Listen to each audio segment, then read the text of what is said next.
আজকে আমরা আলোচনা করব অর্গানিক কেমিস্ট্রির অ্যালকোহল, ফেনল ও ইথান নিয়ে। প্রথমে আমরা যেটা আলোচনা করব সেটা হলো অ্যালকোহল প্রস্তুতির বিভিন্ন পদ্ধতিসমূহ। তো অ্যালকোহল প্রিপারেশনের প্রথম যে পদ্ধতিটি আমরা আলোচনা করব সেটি হলো হ্যালো অ্যালকেন থেকে, অর্থাৎ হ্যালো অ্যালকেন থেকে কিভাবে অ্যালকোহল প্রিপেয়ার করা যায়। তো এটা হ্যালো অ্যালকেন অর্থাৎ অ্যালকিল হ্যালাইড। এর মধ্যে যদি আমরা KOH, ওয়াটার এবং হিট দিই, বা যদি Ag2O, ওয়াটার এবং হিট দিই, এটাকে আমরা এরকম বলতে পারি জলে প্রলম্বিত সিলভার অক্সাইড।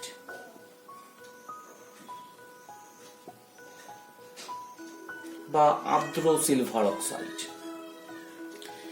তাহলে Ag2 আর H2O অ্যাকচুয়ালি এদের সাথে বিক্রিয়া করে AgOH উৎপন্ন হয়, যেটা বিক্রিয়ায় অংশগ্রহণ করে।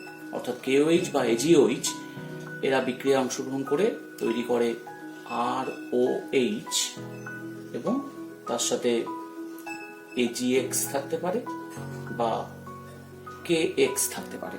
যদি KOH দিই তাহলে KX থাকবে, আর যদি AgOH মানে Ag2O আর H2O দিই তাহলে AgX থাকবে। এখানে যে KOH আর H2O বললাম, এই দুটোকে একসাথে আমরা বলতে পারি জলীয় KOH। একই ব্যাপার, KOH আর ওয়াটার মানেই জলীয় KOH। তাহলে যদি জলীয় KOH এবং হিট দিতাম তাহলেও একই ঘটনা ঘটত। আমরা উদাহরণস্বরূপ যদি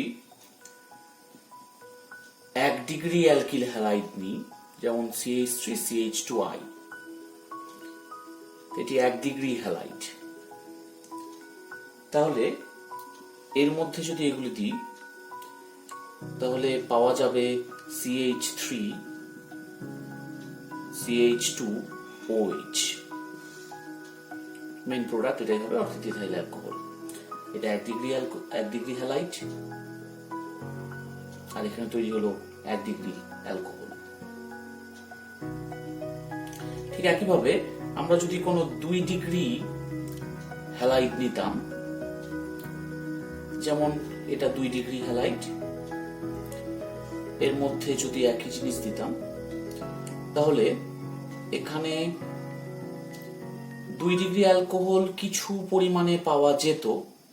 প্রোপান টু অল, এটা প্রোপান টু অল মানে 2 ডিগ্রি অ্যালকোহল পাওয়া যেত, কিন্তু তার সাথে অপনয়ন বিক্রিয়ার মাধ্যমে কিছু পরিমাণ অ্যালকিন তৈরি হতো। তাহলে এখানটায় একটা অ্যালকিন আর একটা অ্যালকোহলের মিশ্রণ পাওয়া যেত। অ্যালকিনের জন্য কি হলো, এখান থেকে I বেরিয়ে গেল এবং এইখান থেকে একটা H বেরিয়ে চলে গেছে, তাই ওখানটায় আমরা অ্যালকিনটা পেয়েছি। যদি 3 ডিগ্রি আমরা হ্যালাইড নিতাম, 3 ডিগ্রি হ্যালাইড নিলে কিন্তু সবসময় অ্যালকিনের প্রাধান্য আসতো। যেমন এটি একটি 3 ডিগ্রি হ্যালাইড, এর ক্ষেত্রে মেইনলি যে প্রোডাক্টটা পাওয়া যাবে সেটা হচ্ছে CH3(2) C double bond CH2, এবং হয়তো সামান্য পরিমাণে কিছু অ্যালকোহল পাওয়া যেতেও পারে, কিন্তু তার পরিমাণ ভীষণই কম হবে। তাহলে এখানে এইটাই হবে মেজর প্রোডাক্ট, এখানে 1:1 প্রায় হবে, আর এখানটায় এটা হবে, অ্যালকোহলটাই হবে মেজর প্রোডাক্ট। তাই মূলত 1 ডিগ্রি অ্যালকোহলের প্রস্তুতির জন্যই এই বিক্রিয়াটা ব্যবহার করা হয়, কিন্তু সেকেন্ডারি বা টার্সিয়ারি অ্যালকোহল পাওয়া কিন্তু এই প্রক্রিয়া থেকে একটু দুঃসাধ্য ব্যাপার। তারপর এবার আসি আমরা অ্যালকিন থেকে অ্যালকোহল প্রস্তুতি। ডাবল বন্ড, এটা অ্যালকিন। এর মধ্যে যদি আমরা শীতল ও গাঢ় H2SO4 দিই, তাহলে H2SO4 থেকে H+ এবং OSO3H- এই দুটো পোর্শন পাওয়া যাবে, যারা মার্কনিকফের নিয়মে যুক্ত হবে। তাহলে এই যে যুক্ত হওয়ার প্রক্রিয়াটা হবে মার্কনিকফের নিয়মে। তাহলে আমরা লিখে দিলাম যে মার্কনিকফের সংযোজন।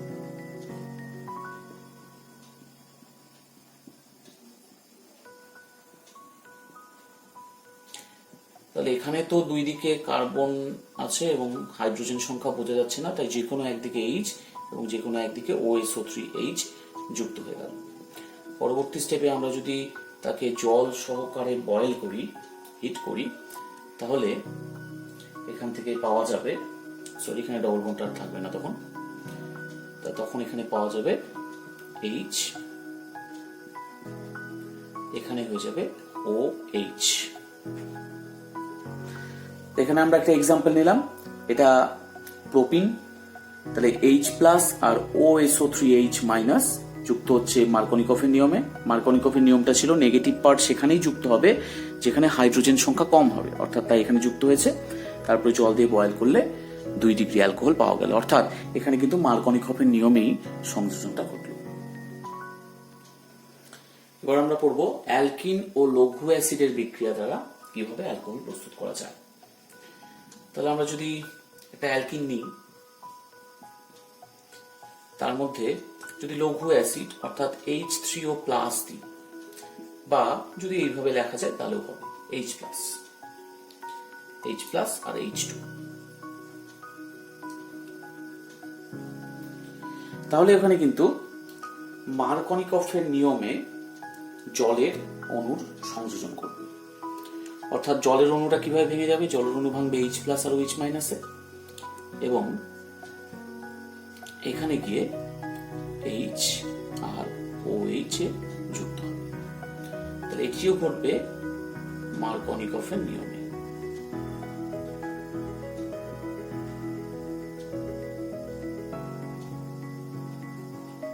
এটাও কিন্তু মার্কনিকফের নিয়মেই সংযোজনটা হবে।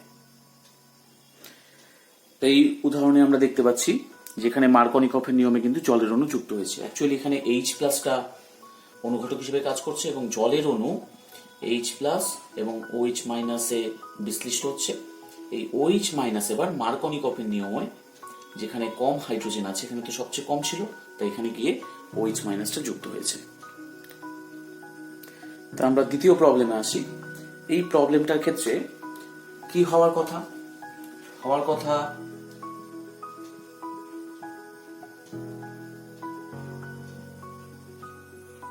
এখানে আছে CH2, তাহলে OH- কোথায় অ্যাড হওয়ার কথা, OH- অ্যাড হওয়ার কথা এইখানটায়, এবং এখানটায় আসবে H, নর্মাল এটাই হওয়ার কথা।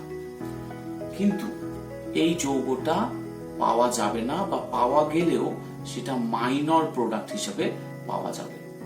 তাহলে মেজর প্রোডাক্ট কি হবে, মেজর প্রোডাক্ট হবে এইটা, অর্থাৎ এখানে এইটা পাওয়া যাচ্ছে কিন্তু যেটা হওয়ার কথা সেটা হলো না, বা হলে পরেও মাইনর প্রোডাক্ট কেন হয়ে গেল। তাহলে এই কোশ্চেনের অ্যান্সার পেতে গেলে আমাদের এই বিক্রিয়াটার মেকানিজম দেখতে হবে। দেখি আমরা মেকানিজমটা কেমন হয়। আমরা যদি এইটা রিঅ্যাক্ট্যান্ট নিই, CH3 ডাবল বন্ড CH2, অর্থাৎ প্রথম যে রিঅ্যাক্ট্যান্টটা নিয়েছিলাম সেটাই নিলাম। এবার এর মধ্যে যদি আমরা H3O+ দিই, অর্থাৎ এর মধ্যে H+ আছে, তাহলে এবার কি করবে, এবার কিন্তু এই বন্ধনটা H+ কে টানবে। তাহলে বন্ধন তো দুটো কার্বনের সাথে আছে, কোন কার্বনে H+ টা অ্যাড হবে? দুটো পসিবিলিটি আসতে পারে, একটা এরকম হতে পারে, এই কার্বনের সাথে গিয়ে H+ অ্যাড হলো, এবং অপরটা আরেকটা হতে পারে, তখন এটা হয়ে যাবে প্লাস, কারণ H+ কে এই কার্বনটা টেনে নিল, তাহলে এখানকার ইলেকট্রন জোড় এখানে উঠে চলে আসবে, তাহলে এটা প্লাস হয়ে গেল। আবার এমনটা হতে পারে যে এই কার্বনটাকে অ্যাটাচ করে নিল, তাহলে এটিও হতে পারে। CH2 এখানে চলে আসলো H-টা, তাহলে এইখানটায় হয়ে গেল প্লাস চার্জ। তাহলে দুটো পসিবিলিটি হতে পারে, দুটো কার্বনের মধ্যে যদি এই কার্বনটা নেয় এখানে প্লাস চার্জ হবে, এবং ওই কার্বনটা যদি অ্যাড করে তাহলে এইখানটায় প্লাস চার্জ হবে। তাহলে আমরা দুটো কার্বোক্যাটায়ন পেয়ে গেলাম। এটাকে আমরা বলছি 1 ডিগ্রি কার্বোক্যাটায়ন, আর এইটাকে বলছি আমরা 3 ডিগ্রি কার্বোক্যাটায়ন। তাহলে কে বেশি স্টেবল? আমরা জানি 3 ডিগ্রি কার্বোক্যাটায়ন বেশি স্টেবল, এটা মোর স্টেবল। তার কারণ কি? কারণ 1 নাম্বার কথা প্লাস আই এফেক্ট, এই যে 3টা যে CH3 গ্রুপ আছে তাদের প্লাস আই এফেক্ট, তার জন্য এইখানকার যে প্লাস চার্জটা সেটা স্টেবিলিটি পাচ্ছে। এবং দ্বিতীয়ত এই 3টা কার্বনের যে হাইড্রোজেন আছে তাদের হাইপার কনজুগেশন এফেক্ট, এই দুটো কারণের জন্য এই 3 ডিগ্রি কার্বোক্যাটায়নটা more stable than 1 degree carbocation. তাহলে এটা তৈরি হওয়ার পসিবিলিটি বেশি। এবার এটা যখনই তৈরি হবে, 3 ডিগ্রি কার্বোক্যাটায়নটা তৈরি হবে যখন, তারপরে এটি জলের অণুর সাথে বিক্রিয়া করবে।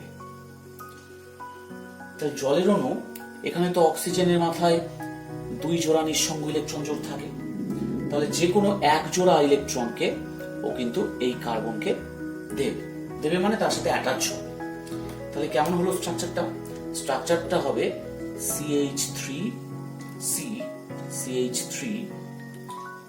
CH3 এদিকে হলো OH2, 1 জোড়া নিঃসঙ্গ জোড় থাকলো এবং এটা হয়ে গেল প্লাস চার্জ।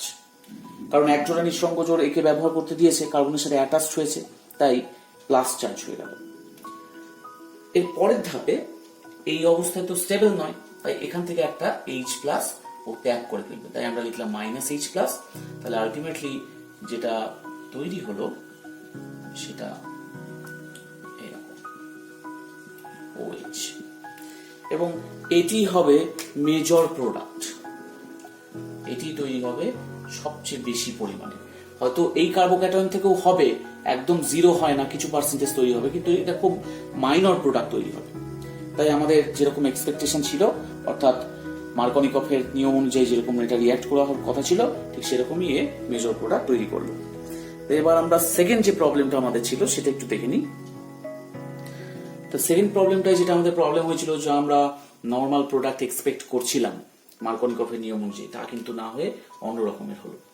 তাহলে আমরা দেখে নিই যে এখানটায় যদি H+ একটা আসে, তাহলে H+ কে এই বন্ধনটা দিয়ে অ্যাটাক করবে, তাহলে কি প্রোডাক্ট তৈরি হবে? তাহলে যেটা তৈরি হবে সেটা খানিকটা এরকম।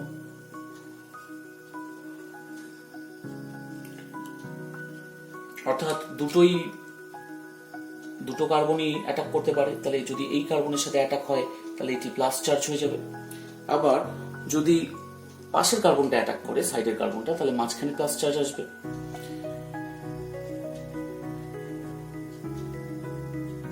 তাহলে অপরটি এরকম পাওয়া গেল।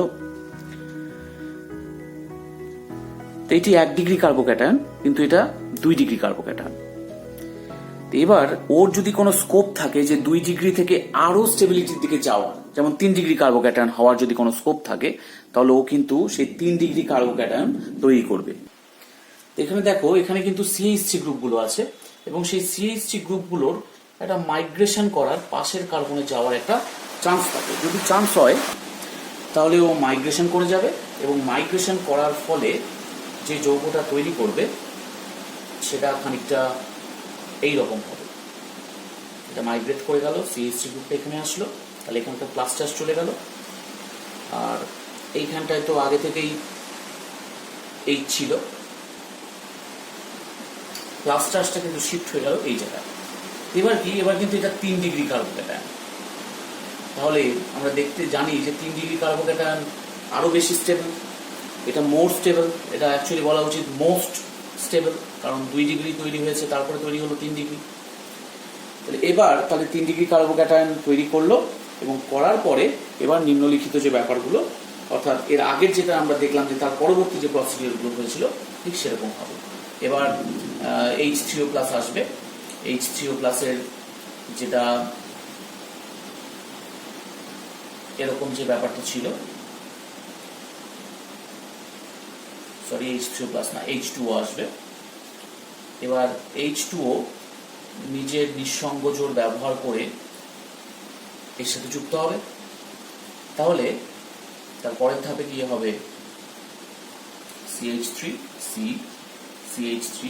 এখানে OH2 হয়ে যাবে, 1 জোড়া নিঃসঙ্গ জোড় তখন থেকে যাবে, কিন্তু এখানে প্লাস চার্জ হবে। আর এখানে থাকলো CH, CH3, এটা আমরা CH3 লিখে দিতে পারি, কারণ CH2 আর H ছিল। পরের ধাপে গিয়ে এখান থেকে -H প্লাস চলে যাবে, কারণ এখানটায় OH2 প্লাস ছিল। তাহলে যেটা তৈরি করবে CH3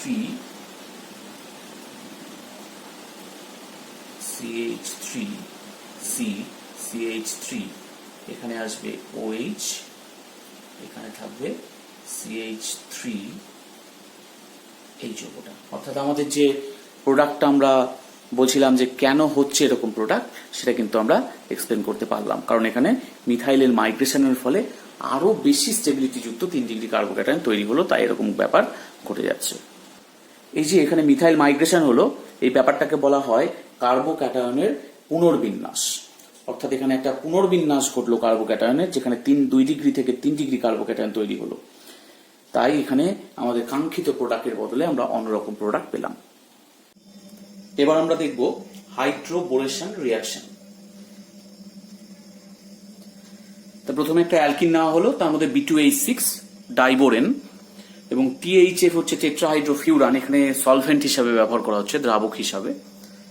তাই এই B2H6 যদি দেওয়া হয় অ্যালকিনের মধ্যে, তাহলে সেটি অ্যালকিনের সাথে বিক্রিয়া করে তৈরি করবে ট্রাই অ্যালকিল বোরেন। অর্থাৎ বিক্রিয়াটা এরকম টাইপের হবে, এখানে ডবল বন্ডের সাথে অ্যাড হবে। তো তাহলে এই একটা কার্বন, এই একটা কার্বন, কি হবে, বোরন সবসময় কিন্তু সাইডের দিকে থাকবে, সাইডের যে কার্বন। অর্থাৎ এই কার্বনটা কিন্তু লেস হিন্ডার্ড পজিশন, এটা ফাঁকা আছে, তাই এখানে স্টেরিক ভিড় কম আছে, তাই এখানটায় BH2 আসবে এবং এখানে আসবে H। এবং খেয়াল করে দেখো যে H এবং BH2 দুটি ইউনিট কিন্তু একই সাইড থেকে আসছে, অর্থাৎ নিচ দিক থেকেই যদি H যুক্ত হয়, BH2 কিন্তু নিচের দিক থেকেই যুক্ত হচ্ছে। কখনো কিন্তু এরকম হবে না যে H যদি নিচ থেকে যুক্ত হয় তবে BH2 উপর থেকে যুক্ত হবে, এরকম কিন্তু হবে না। অর্থাৎ অ্যান্টি কখনোই হবে না, সবসময় অ্যাডিশনটা হবে সিন অ্যাডিশন, একই দিক থেকে যুক্ত হওয়া, একই সাইড থেকে যুক্ত হওয়া। তাহলে আমরা পাবো একই সাইড থেকে যুক্ত হচ্ছে। আমরা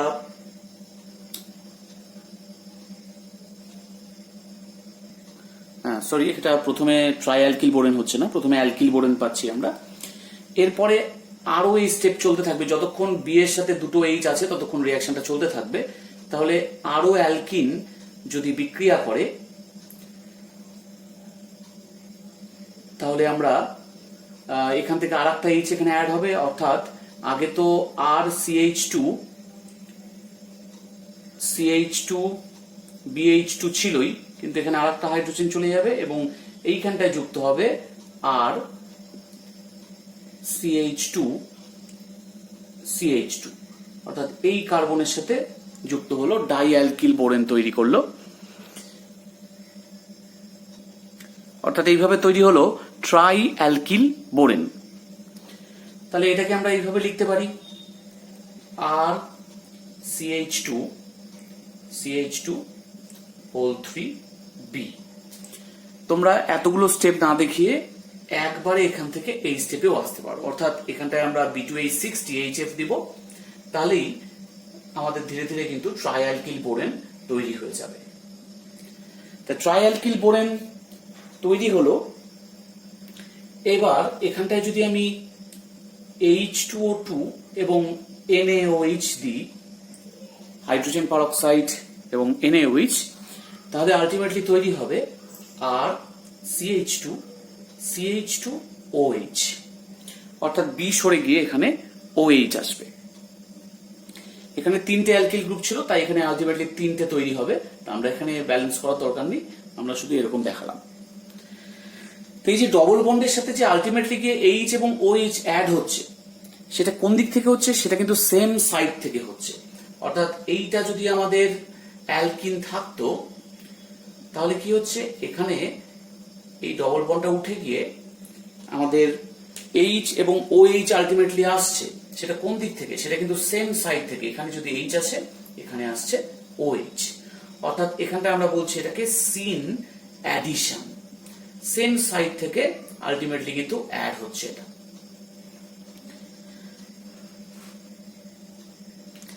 কখনো কিন্তু এরকম হবে না যে H যদি এই সাইডে হয়, OH এই সাইড থেকে হবে।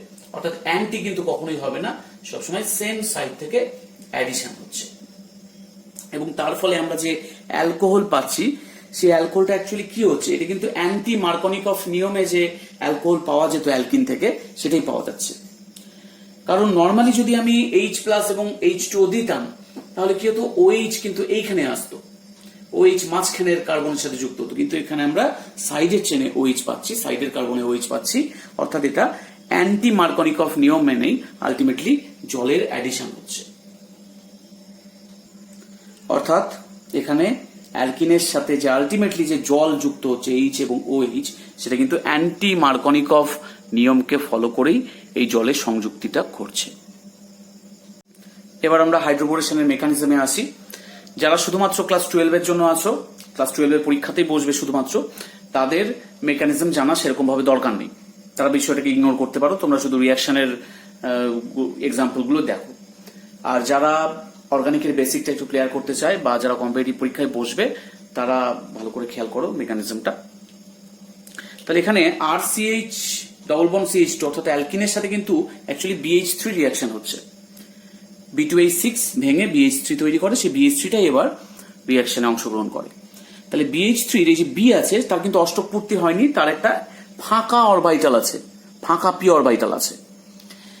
তাহলে ওর একটা যেহেতু অষ্টক পূর্তি হয়নি, ইলেকট্রন নেওয়ার টেন্ডেন্সি আছে, তাহলে ও কি করবে, ডবল বন্ডেড যে ইলেকট্রনসটা আছে সেটা কিন্তু ফাঁকা পি অরবাইটালে নিবে, এবং একই সাথে এই যে হাইড্রোজেন আছে সেটা তার বন্ডেড ইলেকট্রন সহকারে কিন্তু CH এর দিকে যেতে থাকবে। অর্থাৎ আমরা একটা এরকম টাইপের একটা ছবি পাবো, যেখানে হাইড্রোজেন ওই CH এর সাথে যুক্ত হচ্ছে এবং এখানে তৈরি হচ্ছে BH2-র সাথে CH2-র একটা বন্ধন, এবং মাঝখানে এই বন্ধনটা H আর BH2 ইউনিটের মধ্যে বন্ধনটা ক্রমশ আলগা হচ্ছে।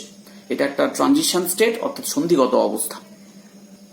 তাহলে আলটিমেটলি আমরা এটা পাবো, অ্যালকিল বোরেন পাবো। কিন্তু এখানে রিয়াকশনটা স্টপ হবে না যতক্ষণ না পর্যন্ত বোরনের সমস্ত হাইড্রোজেন রিপ্লেসড হচ্ছে। তাহলে আলটিমেটলি আমরা যেটা পাবো, রিয়াকশনেও দেখেছি আমরা, আলটিমেটলি আমরা পাবো RCH2CH2 3B অর্থাৎ ট্রাই অ্যালকিল বোরেন। এখানে তোমরা এটা খেয়াল করো যে হাইড্রোজেন এবং BH2 ইউনিটটা কিন্তু একই সাথে যুক্ত হয়েছে, একই দিক থেকে, অর্থাৎ এটা কিন্তু একটা সিন অ্যাডিশন হয়েছে। এখানে যে H এবং BH2 ইউনিটটা এসেছে সেটা কিন্তু একই সাথে যুক্ত হয়েছে, দুটোই কিন্তু নিচের দিক থেকে একইভাবে যুক্ত, অর্থাৎ সিন অ্যাডিশন ঘটেছে। তাহলে এবার ট্রাইঅ্যালকিল বোরেন তৈরি হলো। এইবারে তাহলে এখানে যে ট্রাইঅ্যালকিল বোরেন তৈরি হলো, এই যে বোরন আছে এর মধ্যে কিন্তু পি অরবাইটালটা ফাঁকাই আছে। এখানে একটা পি অরবাইটালে ফাঁকা যেটা ছিল তাতে কিন্তু ভর্তি হয়েছে, কারণ সেখানে এই বন্ধন তৈরি হয়েছে। কিন্তু আবার হাইড্রোজেন সে কিন্তু বেরিয়ে গেছে, সে হাইড্রোজেন নিজের ইলেকট্রন নিয়ে বেরিয়ে গেছে। তাহলে তার যে ফাঁকা অরবাইটাল একটা জায়গায় ফিল আপ হয়েছে, কিন্তু আর একটা কিন্তু ফাঁকা হয়ে গেছে হাইড্রোজেন নিজের ইলেকট্রন নিয়ে বেরিয়ে যাওয়ার জন্য। তাহলে ফাঁকা পি অরবাইটালে এবার H2O2 তো আমাদেরকে দিতে হয় এখানটায়। H2O2 যখন আমরা দিব এবং NaOH মাধ্যমে, তখন O মাইনাস, এই যে H2O2 থেকে H+ বেরিয়ে গেছে, তাহলে OOH, এই O মাইনাসটা কিন্তু অ্যাটাক করছে, অ্যাটাক করে এখানে বন্ধন তৈরি হলো। বন্ধন তৈরি হওয়ার পরে এবার কি হবে, এই বন্ধনটা ভাঙবে, কারণ ও বন্ধনটা নট স্টেবল, এটা বেরিয়ে চলে যাবে। তাই বেরিয়ে চলে যাওয়ার জন্য এইখান থেকে এবার কার্বন নিজের বন্ড সহকারে ওই অক্সিজেনের মধ্যে শিফট হবে। তাহলে আমরা এরকম পাবো। এর পরের ধাপে OH মাইনাস অ্যাটাক করবে, OH মাইনাস অ্যাটাক করবে বোরনে, অর্থাৎ এখানকার বন্ধনটা ভেঙে যাবে। তার মানে আমরা যেটা পাবো সেটা এরকম দাঁড়াবে, আর CH2CH2O মাইনাস এবং তারপরে আর CH2CH2OH তৈরি হবে। অর্থাৎ আমরা অ্যালকোহল পেয়ে যাচ্ছি, কিন্তু সেটা আলটিমেটলি অ্যান্টি মার্কনিকফ অ্যাডিশন হচ্ছে। তো এবার আমরা কিছু প্রবলেম দেখে নিই হাইড্রোবোরেশন রিঅ্যাকশনের উপর। এটা আমাদের প্রোপিন। তো প্রোপিনের উপর যদি আমরা B2H6 এবং THF টেট্রাহাইড্রোফিউরান দ্রাবকে B2H6 যোগ করে অ্যালকিনের সাথে বিক্রিয়া করাই প্রোপিনের সাথে, তাহলে কি হবে, তাহলে আলটিমেটলি এইটা ফর্ম হবে, এখানে একটা H আসবে এবং এইখানটায় হবে BH2 ইউনিট, এবং এই রিঅ্যাকশনটা কন্টিনিউ হতে থাকবে, ক্যারি অন হয়ে আলটিমেটলি ট্রাই অ্যালকিল বোরেন তৈরি হবে, ট্রাই অ্যালকিল বোরেন তৈরি করবে। Whole 3b। এরপরে যদি এর মধ্যে H2O2 এবং NaOH দিই তাহলে কি হবে, তাহলে অ্যালকোহল তৈরি হবে যেখানে OH-টা সাইডে আসবে। খেয়াল রাখতে হবে সবসময় কিন্তু BH2 ইউনিটটা কিন্তু যেখানে কম স্টেরিক ক্রাউডিং আছে, অর্থাৎ যেখানে কম স্টেরিক ভিড় আছে, সেখানে কিন্তু B যুক্ত হবে। এবার আমরা নেক্সট প্রবলেম দেখব। এখানে 1-মিথাইল সাইক্লোপেন্টিন আছে, তাকে যদি হাইড্রোবোরেশন রিঅ্যাকশন করানো যায় তাহলে কি হবে, কি প্রোডাক্ট পাওয়া যাবে। তাহলে এখানে আছে মিথাইল গ্রুপ এবং এখানে আছে সিম্পল হাইড্রোজেন। তাহলে কোথায় অ্যাডিশন হবে, BH2 আর H ইউনিটটা কোথায় যাবে? তাহলে BH2 ইউনিট কিন্তু সবসময় যেখানে স্টেরিক ভিড় কম সেখানে যাবে, অর্থাৎ এইখানটায় আসবে BH2 ইউনিট এবং এইখানটায় আসবে H, অর্থাৎ আমাদের যে ট্রানজিশন স্টেটটা হওয়া উচিত সেটা এরকম হবে, কারণ এখানে স্টেরিক ভিড় কম, বাল্কি মিথাইল গ্রুপ আছে, তাই BH2 ইউনিটটা যেখানে ফাঁকা আছে সেখানে যাবে। তাহলে BH2 যদি এখানে যায় এবং H যদি এখানে যায় তাহলে আমরা কি পাবো? তাহলে আমরা পাবো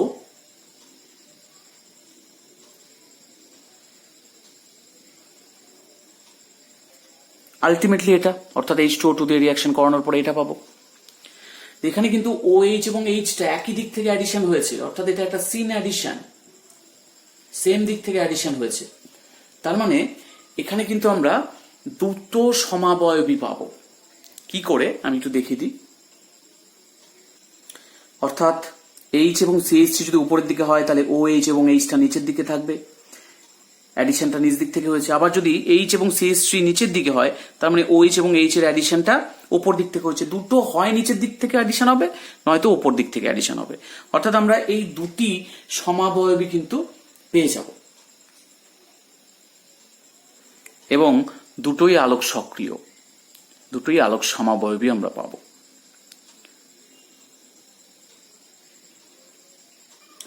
এবার দেখি থার্ড প্রবলেম।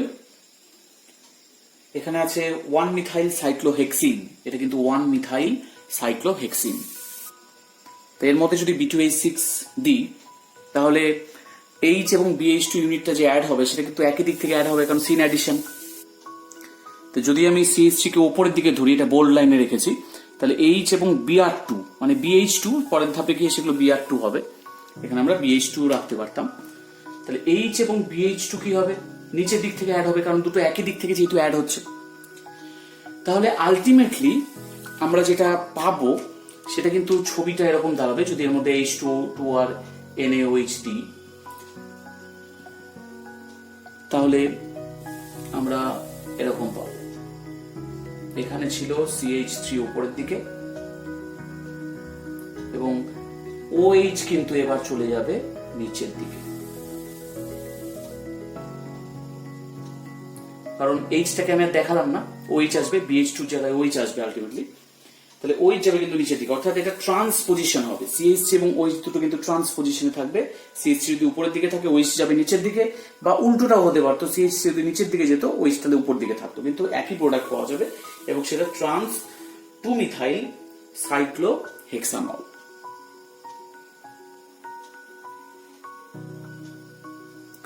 তো এবার আমরা একটা নতুন স্ট্রাকচার দেখি, এটাকে বলা হয় নরবোর্নিন। তো এর ক্ষেত্রে যদি হাইড্রোবোরেশন রিঅ্যাকশন করা হয় তাহলে কি হবে? এখানে তো ডাবল বন্ড আছে। এবার H এবং BH2 ইউনিট অ্যাড হবে, তাহলে BH2 ইউনিটটা কোন দিক থেকে অ্যাড হবে? এই দিক থেকে BH2 ইউনিট অ্যাড হবে, না এই দিক থেকে BH2 ইউনিট অ্যাড হবে? অর্থাৎ এই কার্বনে BH2 ইউনিট অ্যাড হবে, না এই কার্বনে BH2 ইউনিটটা অ্যাড হবে? তা এখান থেকে দেখে যদিও বোঝা সম্ভব না এই স্ট্রাকচারটা দেখে, তা আমরা যদি এটার ত্রিমাত্রিক গঠন করতে পারতাম বা যদি চিন্তা করি তাহলে আমরা দেখব যে এই পজিশনটা, এটাকে বলা হয় এন্ডো পজিশন। এন্ডো অর্থাৎ এইখানটায় কিন্তু স্টেরিক ক্রাউডিংটা অপেক্ষাকৃত বেশি, তাই এই পজিশনটার নাম এক্সো পজিশন। এই এক্সো পজিশন থেকে কিন্তু BH2 ইউনিটটা অ্যাড হবে, অর্থাৎ BH2 ইউনিটটা এখানে অ্যাড হবে এবং আফটার H2O2 আর NaOH এর পরে, মানে আমরা যদি এরপরে H2O2 এবং NaOH দিই, তাহলে এই BH2 ইউনিট সরে গিয়ে এখানটায় আসবে OH।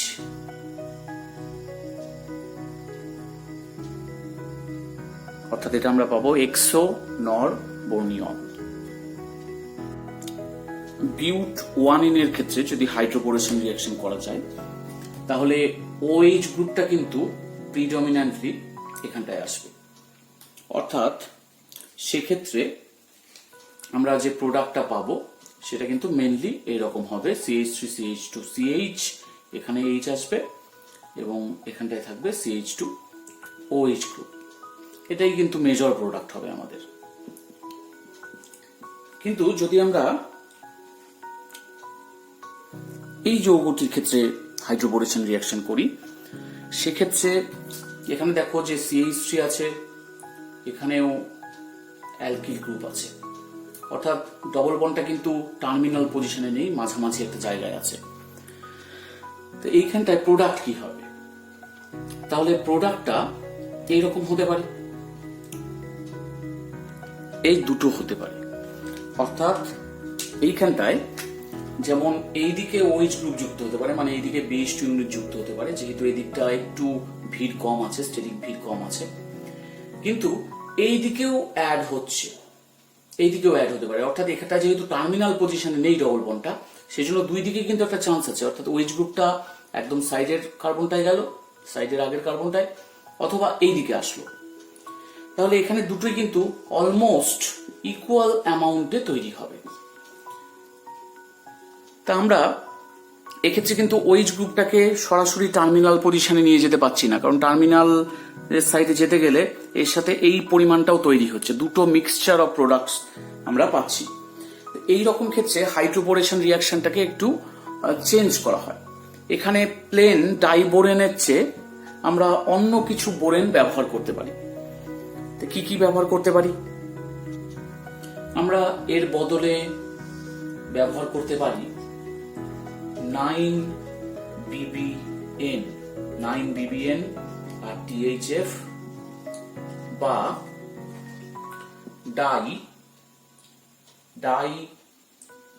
ডাইসিয়ামিল বোরেন,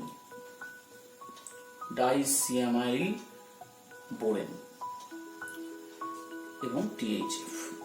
তাহলে সিম্পলি ডাইবোরেনের চেয়ে আমরা 9BBN THF বা ডাইসিয়ামাইল বোরেন THF ব্যবহার করলে কিন্তু শুধুমাত্র এই প্রোডাক্টটাই আমরা পাবো, এই প্রোডাক্টটা আর পাবো না। অর্থাৎ এটাই তখন কিন্তু আমাদের মেজর প্রোডাক্ট হবে, এটাই আমাদের মেজর প্রোডাক্ট হবে,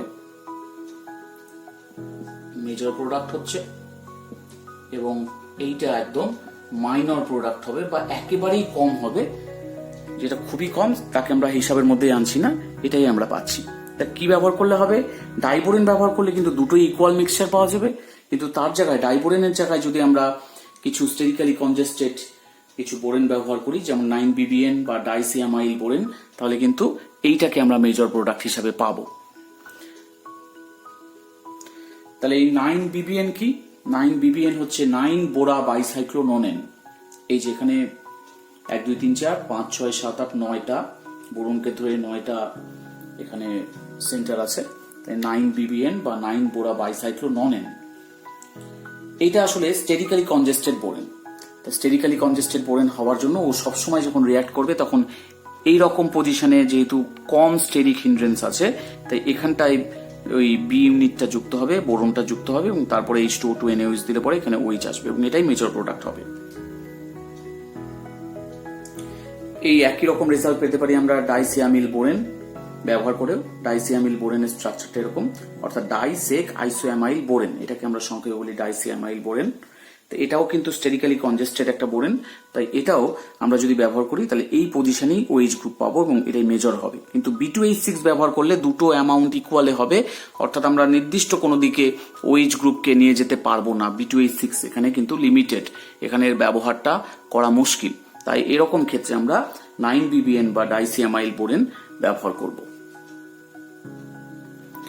এখন এই 9BBN মানে 9 বোরা বাইসাইক্লোনোনেন পাওয়া যেতে পারে 1,5 সাইক্লোঅক্টাডাইনের মধ্যে যদি B2H6 THF দ্রাবক মাধ্যমে দিই তাহলে কিন্তু 9 BBN তৈরি হয়ে যাবে। এবং এই যে ডাইসিয়ামাইল বোরেন সেটাকে পাওয়া যেতে পারে যদি আমরা এই কম্পাউন্ডটা নিই, তাহলে এই কম্পাউন্ডটার মধ্যে যদি আমরা B2H60HF দিই তাহলে কিন্তু আমরা এইটাকে পেয়ে যাবো। এবং এইগুলো দিয়ে আমরা মূলত সেই সমস্ত ক্ষেত্রগুলোতে কাজ করি যেখানটায় B2H6 ভালোভাবে রিয়াক্ট করতে পারে না, বা রিয়াক্ট করলেও সেখানে দুটো পজিশনই OH গ্রুপ আসার সম্ভাবনা আছে। তাই একটা OH গ্রুপকে আইসোলেট করে আরেকটাকে সিলেক্টিভলি প্রিপেয়ার করার জন্য আমরা এই স্টেরিক্যালি কনজেস্টেড বোরেনগুলো ব্যবহার করে থাকি। আজকের এই সেশন এইটুকুই। আমরা পরবর্তী অংশে আবার অ্যালকোহলের আরো বিক্রিয়াগুলো পড়ব, ততক্ষণ তোমরা অপেক্ষা করো। আর আমার এই চ্যানেলটি যদি ভালো লেগে থাকে তাহলে তোমরা অবশ্যই সেটাকে সাবস্ক্রাইব করো, লাইক করো এবং বন্ধু বান্ধবের মধ্যে শেয়ার করো। আজকের সেশন এইটুকুই। Thank you.